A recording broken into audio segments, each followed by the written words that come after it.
신명기 32장 11절과 12절인데요. 제가 봉독하겠습니다.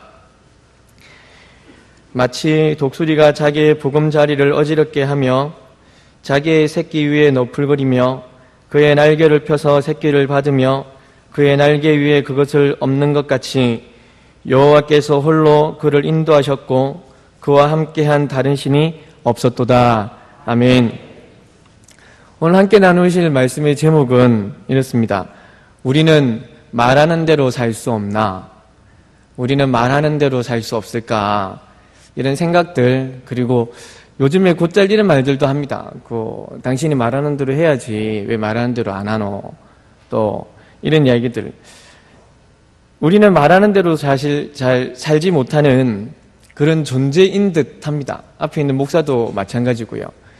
그래도 조금 다른 거는 조금 노력한다는 거, 조금 더 노력하면서 살아보려 하는 것. 그래서 우리들끼리 이제 하는 저희 동기 목사들끼리나 요즘에 이제 신대원, 제가 이제 백회 졸업생인데요. 우리들끼리 이제 이야기를 할 때 이런 이야기를 곧잘 했습니다. 우리는 설교한 대로 한번 살아보자. 이렇게 이야기를 합니다. 왜? 설교한 대로 살기 힘드니까 그렇지 않나. 또 내지는 우리가 말하는 대로 잘 살면은 그런 이야기 하겠습니까? 못하니까. 그걸 살기 힘드니까. 그래도 이런 이야기를 하면서 살아가 봤으면 하는 그런 마음들 가지고 이렇게 말을 하는 것 같습니다. 교회는 세상과 좀 달라야 합니다. 구별되어야 하고요. 그렇다고 해서 세상과 등지고 살라는 소리는 절대 아니고 세상 속에 살아가면서 조금 다름의 모습, 이것을 우리는 거룩이라 이야기를 하죠. 그래서 이 교회는 세상 사람들이 생각할 때 분명히 교회는 세상과 다르다는 생각을 우리도 하겠지만 그들도 그렇게 생각합니다. 왜냐하면 요즘에 또 교회 목사들이 좀 자주 등장을 하고 PD 수첩이나 또 이슈가 되는 이야기들 중에 좀 유명한 목사들, 소위 말하는 우리나라에서 이제 1세대로 해가지고 참 주름 잡았던 목사님들은 다 이제 은퇴를 하는 시점이 되었습니다. 그래서 뭐 제2, 제3, 누구 이런 이야기들이 지금 이때, 그리고 뭐 부산 지역을 막론하고 또 대구 지역도 그렇고 지금이 1세대 1980년도 90년도 이 땅을 주름 잡았던 대한민국을 좀 들썩들썩했던 목사님들이 또 천국에 가시고 가는 목사님 같이, 또 하영주 목사님도 그렇고, 그리고 제2의 또 그 뒤를 이어서 제3의 이런 목사들이 계속 이제 가는데, 그러면서 그분들에 대한 이야기들이 좀 신문이나 그리고 뉴스에 좀 자주 등장을 하죠. 그러면은 거기에 대한 댓글이 막 장난이 아닙니다. 다른 어떤 타 종교, 그러니까 기독교 말고 타 종교, 우리는 종교를 하지 않지 않습니까? 근데 거기에서 잘못을 하면 그닥 많이는 이야기 안 하는데 어찌된 건지 목사가 하나 잘못하면 완전 그냥 그 밑에는, 아침부터 이런 말씀 드리면 죄송합니다. 뭐 기독교가 아니고 그 이야기도 막 적어놓기도 하고요. 그것은 어떻게 보면 참 역설적이기도 한데 그만큼 교회 너그는 달라야지, 그만큼은 달라야 되지 않나, 이런 생각들을 저것들이 하는 겁니다.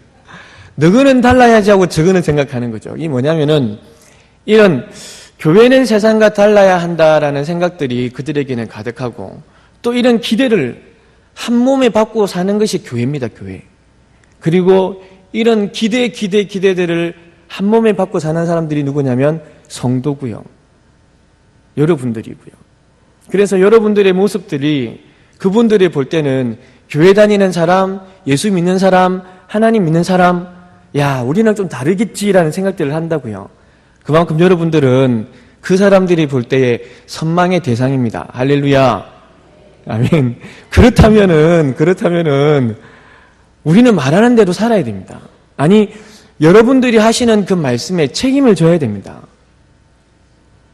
여러분이 하는 말에 대해서 책임지고 살아야 된다고요. 그렇지 않습니까? 오늘 우리는 성경에 등장하는 독수리, 이 독수리에 대해서 한번 좀 살펴보려고 합니다. 독수리를 통해서 말씀하시는 하나님의 마음을 살펴보려고 하는 것입니다. 독수리를 통하여서 오늘 보신 이 신명기라는 성경은 다들 아시다시피 광야의 40년 생활을 다 끝을 내고 저기 모압 평지에서 저기 내려다 보이는 이스라엘 가나안 땅을 보면서 다시 한번 하나님이 주신 말씀들을, 율례들을, 계명들을 되풀이하는 그런 성경, 예전 광야 가운데 있었던 일들을 다시 한번 설명하는 그런 성경이 신명기입니다. 다시 한번 하나님의 큰 사랑들, 그리고 이스라엘의 출애굽도 잘 경험하지 못했던 그들에게 이스라엘의 출애굽도 말하고, 그리고 그들이 겪어보지 못했던 홍해의 길도 이야기를 하고, 광야 가운데서 하나님이 어떻게 당신들을 사랑하셨는지, 그리고 새 세대를 만들어서 하나님께서 따로 만들어가지고 데리고 가는 이 세대를 다시 한번 계속 이야기해 주는 성경이 오늘 신명기입니다. 오늘 본문에서는요, 이 독수리의 새끼를 향한 행동들을 이야기를 하시죠. 독수리가 그들의 새끼에 대한 행동들. 특별히 성경에서는 이 독수리는 자기 새끼들을 되게 보호하는, 이 발음을 좀 조심해야겠네요. 자기 새끼들을 좋아하는, 특별히 엄마의 사랑을 좀 곧잘 이야기를 합니다. 품는다라는 이런 이야기들 때문에. 그래서 어떤 데는 하나님 엄마를 이사야서에 나와 있지 않느냐 이렇게 이야기를 독수리 가지고 이야기하면서 하나님 엄마 이야기도 이렇게 합니다. 그래서 그 사람들이 기도할 때 엄마 하면 기도하겠죠. 여하튼 이 독수리를 이야기할 때는 이 엄마의 애틋한 사랑들을 좀 표현할 때 자주 이야기를 하기도 하죠.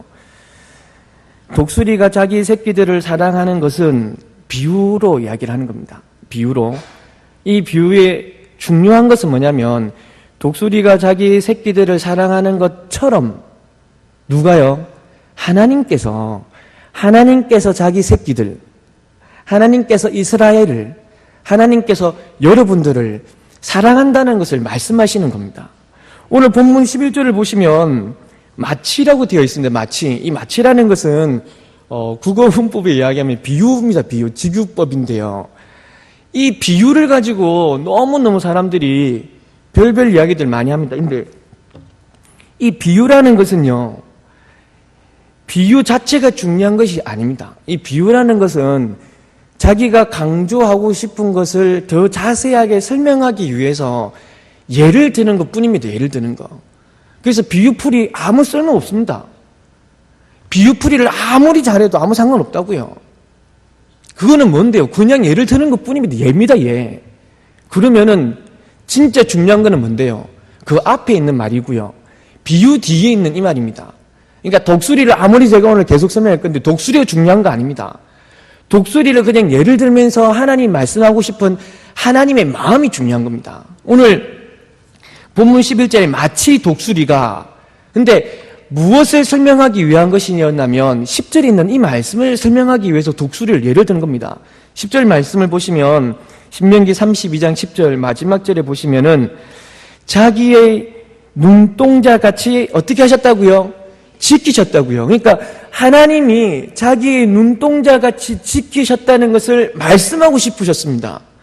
그래서 예를 든 것이 11절의 이야기입니다. 비유입니다. 비유. 그렇다면 이 11절이 없다고 해서 성경이 안 되느냐? 아니요. 11절 없애고 12절을 읽어봐도 아무 상관없습니다. 10절에 자기의 눈동자같이 지키셨다도 11절 버리고 여호와께서 홀로 그를 인도하셨고 아무 상관없습니다. 예, 비유는 그냥 설명하기 위한, 그 강조를 하기 위한 하나의 예일 뿐입니다.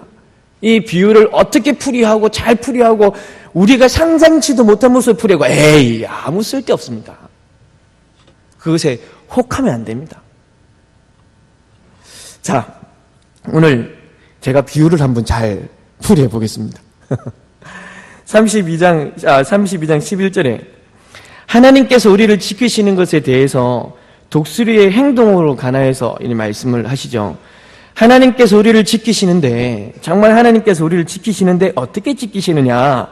독수리가 이 자기의 보금자리를 지키는 것 같이, 그러니까 맴도는 것 같이 하나님이 독수리가 그렇게 하는 것처럼 우리를 지키신다는 거고, 또 하나 그곳에 새끼를 보호하듯이, 독수리가 자기 새끼들을 보금자리에 두고 보호하듯이 하나님이 우리를 보호한다는 거고, 또 그의 날개를 펴가지고 새끼들을 받아가지고, 이 말은 뭐냐면 이 새끼가 그 위에서 떨어졌을 때 떨어지는 새끼를 그 날개로 탁 받아가지고 지키시는 것처럼 하나님이 우리를 안전하게 한다는 거고요.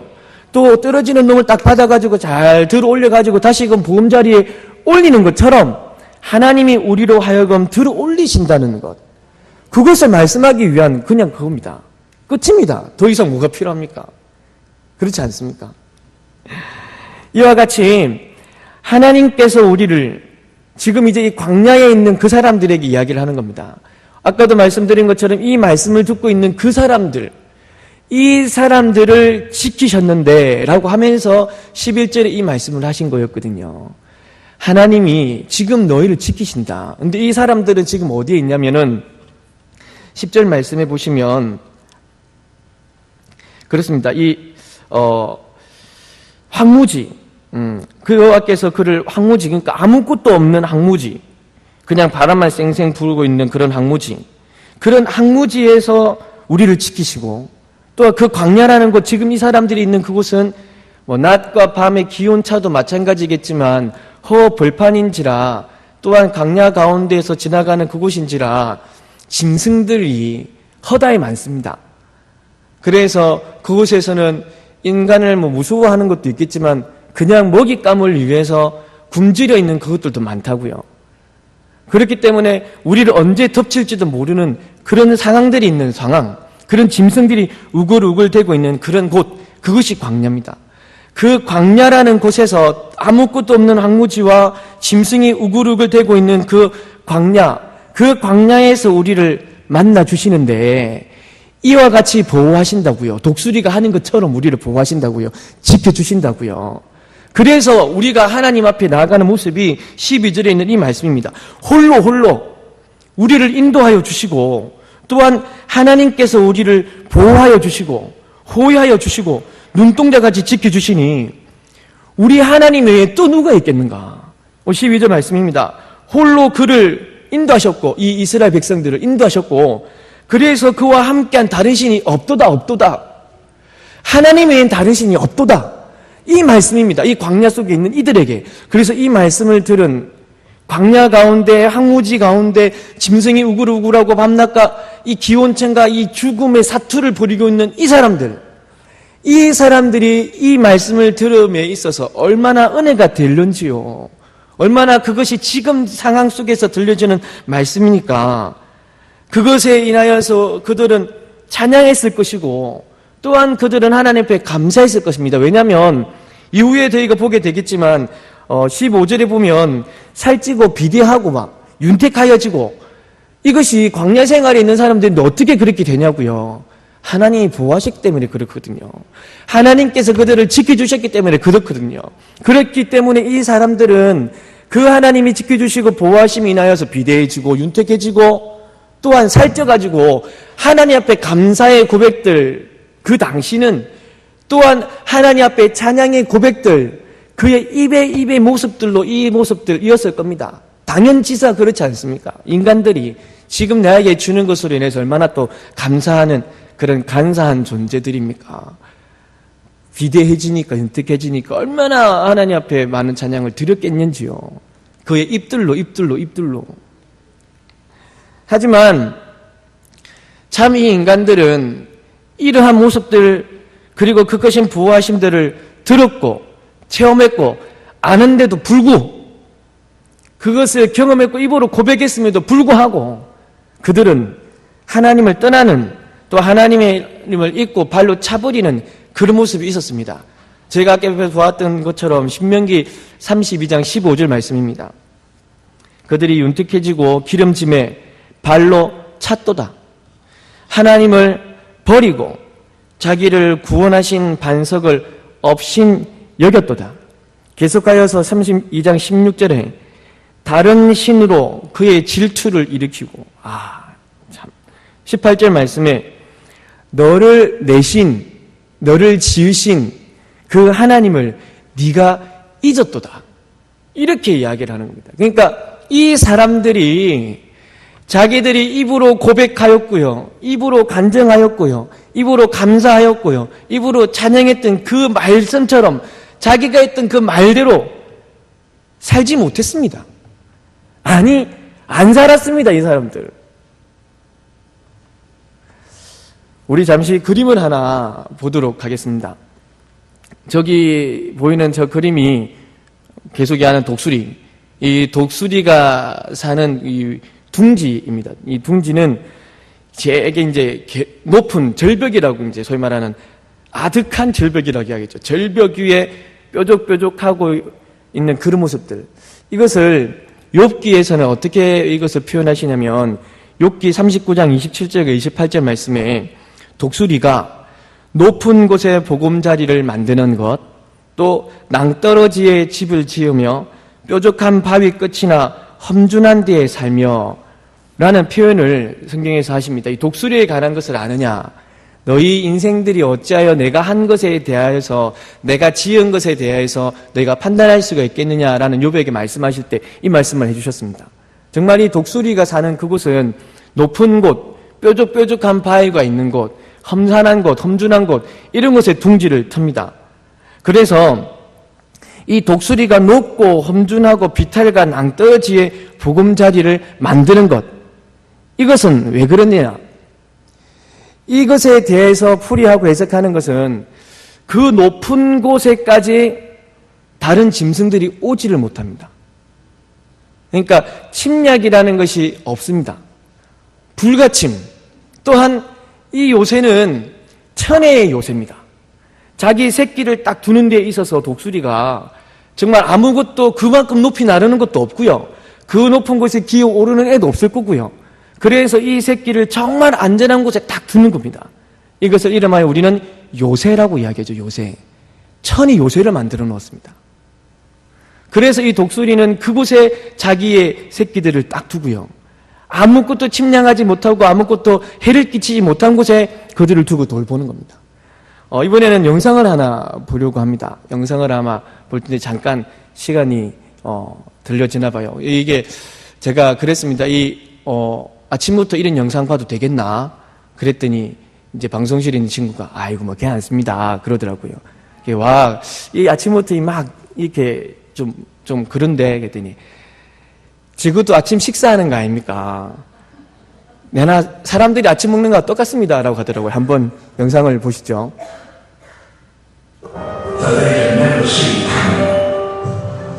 소리가 너무 큰데요.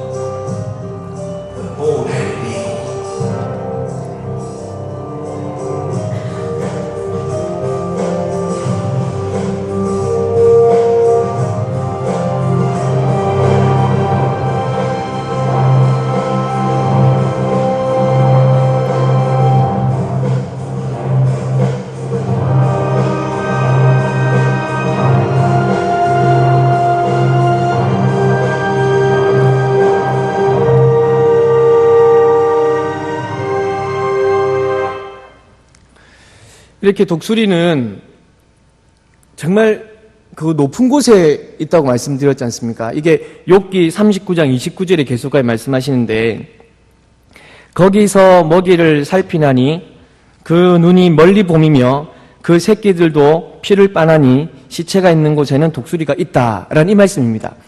이 독수리의 눈은 정말 천리안을 본다라는 이야기도 있습니다. 그래서 멀리를 내다보면서 그곳에서 저기 밑에 있는 어떤 음식물을 하나 발견하게 된다. 먹이를 까면 발견하게 된다. 그러면은 그 높은 곳에서 정말 한치의 실수도 없이 그냥 쏜살같이 내려가가지고요.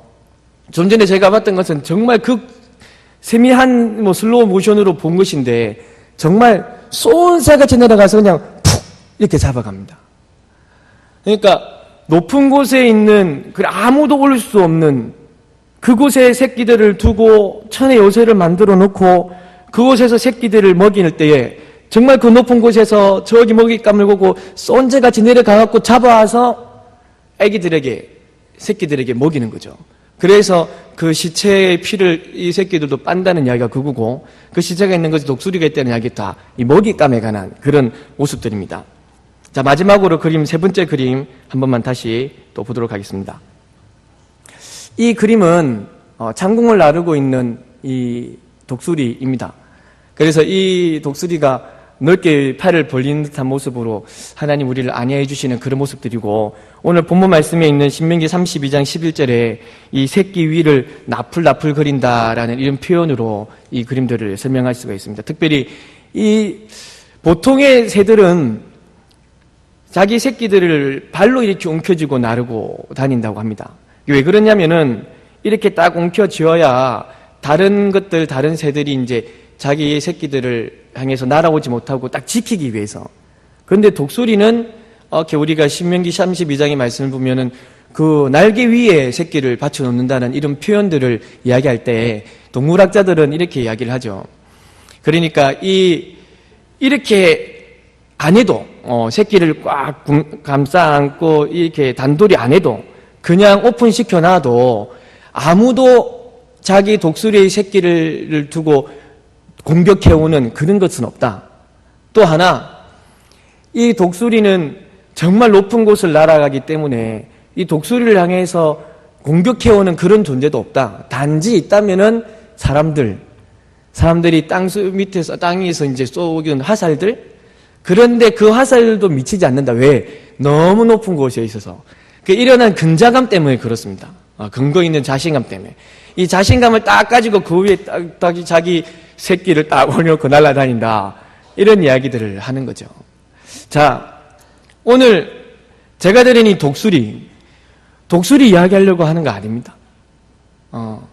독수리 잘 풀이해가지고 말씀드리려고 하는 거 아닙니다. 이 독수리는 앞에도 말씀드린 것과 같이 정말 말씀드리고 싶은 것이 아니라 이해입니다. 그렇다면 이제 정말 하나님이 말씀하고 싶었던 것은 무엇인가를 한번 살펴보려 합니다. 하나님은 여러분들을 보호하십니다. 여러분들을 지키시고요. 여러분들을 안위하십니다. 하나님께서는 우리들을 험준한 골짜기로 올리십니다. 낭떠러지와 같은 곳으로 올려주십니다. 왜요? 요새를 만들어주시는 겁니다. 여러분들이 지금 있는 곳이 낭떠러지와 같고 절벽과도 같은 느낌이 들 수도 있습니다. 하지만 그것은 하나님께서 여러분들에게 더 이상 아무것도 여러분들을 해하지 못하도록 하나님이 여러분들로 하여금 요새를 주심입니다. 그리고 지키심입니다. 딱 아무도 침범 못해. 이제는 오직 홀로 내가 너를 지킬 것이야. 그래서 우리를 높은 곳 낭떠러지 뾰족한 곳, 그리고 그러면은 그 높은 곳 낭떠러지 험난한 곳, 거기에 가면 먹을 것도 없고 살지도 못할 것인데, 아니요. 독수리가 자기 새끼를 먹인 것 같이 하나님이 우리를 먹이고 우리를 입히고 우리를 살리시는 건 한치의 실수도 없습니다. 한치의 오차도 없이 쏜새같이 내려가서 먹이를 딱 잡고 새끼를 먹인 것 같이 한치의 오차도 없이 우리를 먹이시고 우리를 입히시고 여러분들을 살리십니다. 하나님이. 또 하나, 창공을 나르는 이 독수리의 모습들과 같이 하나님은 우리를 안아주십니다. 그리고 만약에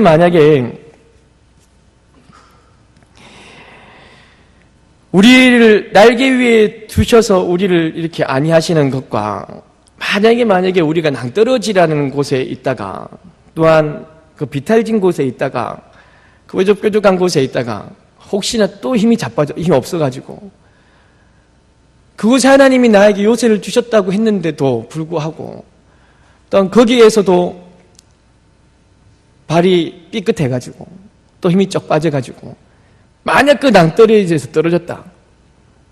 그래서 정말 추락하고 있다. 그냥 아무것도 할 수 없는 모습으로 그냥 곤두박질 치고 있다.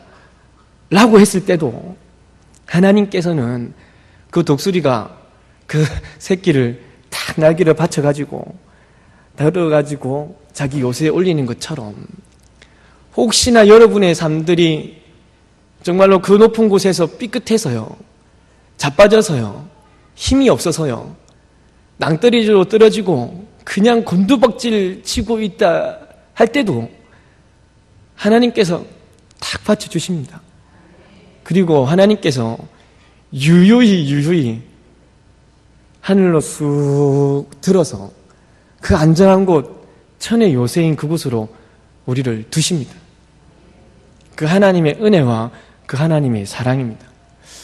오늘 하나님께서 이스라엘 백성들이 광야 가운데 있는 그들에게 이와 같이 독수리라는 것을 예를 들어 내가 너희를 지킬 것이고 또한 내가 너희를 이렇게 이런 모습으로 사랑하고 보호한다.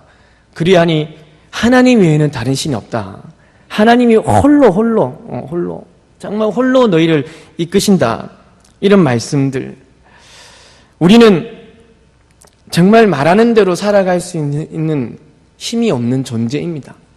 우리가 오늘 이 말씀을 듣고 또 고백할 겁니다. 기도할 거고 또한 감사도 하고 찬양을 하겠죠. 하나님 우리를 지켜주심에 대해서 믿습니다 라고, 또한 하나님 우리를 보호하여 주심에 믿습니다 라고, 또한 하나님 우리를 지켜주심에 대해서 정말 이와 같이 우리를 지켜주시니 정말 감사합니다. 내가 혹시나 하나님을 잊었더라도 다시금 살겠습니다 라고 고백하겠죠.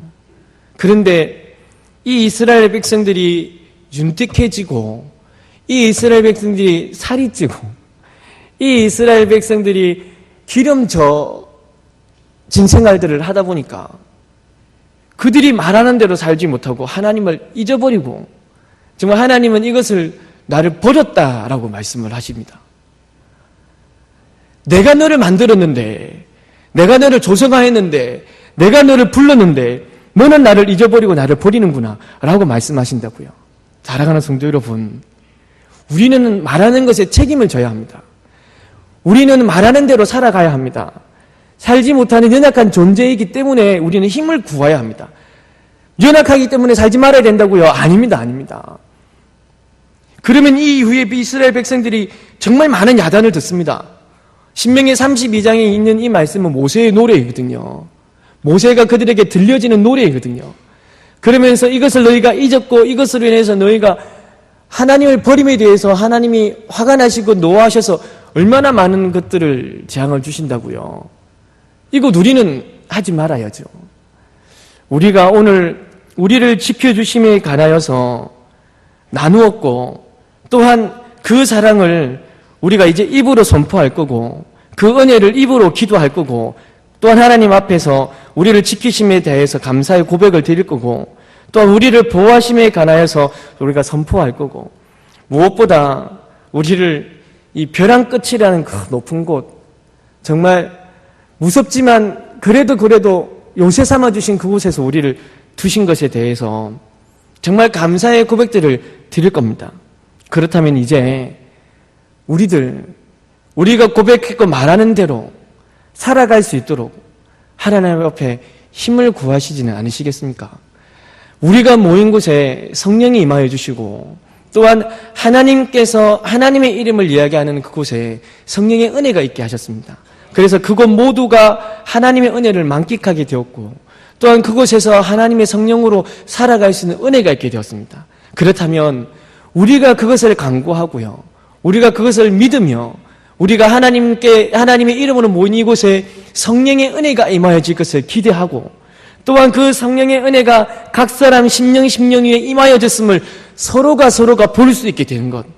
그렇다면 그 은혜로 인하여서 우리가 고백했던 이 고백, 우리가 하나님 앞에 말씀드렸던 이 말씀, 감사의 고백과 우리를 지켜주심에 대한 이 감사의 고백들을 이제는 잊지 말고 그 말하는 대로 하루하루를 생활들을 살아가 보시지는 않겠는지 해서요. 아니, 그렇게 살아가시는 성도님 되시기를 주의 이름으로 간절히 축복합니다. 그러한 자를 하나님이 기뻐하십니다. 그러한 자를 하나님이 좋아라 하시고요. 그러한 자에게 하나님이 주시는 귀한 은혜가 더욱더 넘쳐나리라 믿습니다. 우리가 고백한 대로 주께 갑니다. 하나님, 이전에 나는 어떠하였던지 나를 새롭게 하여 주옵소서. 아멘. 이전에 나의 모습은 어떠하였던지 이제 이후로 주께서 주시는 힘으로 나를 새롭게 하여 주옵소서. 그래야져서 주의 은혜를, 주의 성령의 은혜를 만끽하는 우리가 되게 하여 주옵소서. 오늘 함께 선포한 이 말씀, 이 고백이 여러분의 생애에 항상 기억이 나고 또한 그 고백 따라 그 말씀이 주어지시는 그 말씀의 고백 따라 살아가시는 아름다운 교회 성도 여러분 되시기를 정말 주 예수 그리스도 이름으로 간절히 축복합니다. 아멘. 우리 함께 찬양하시겠습니다.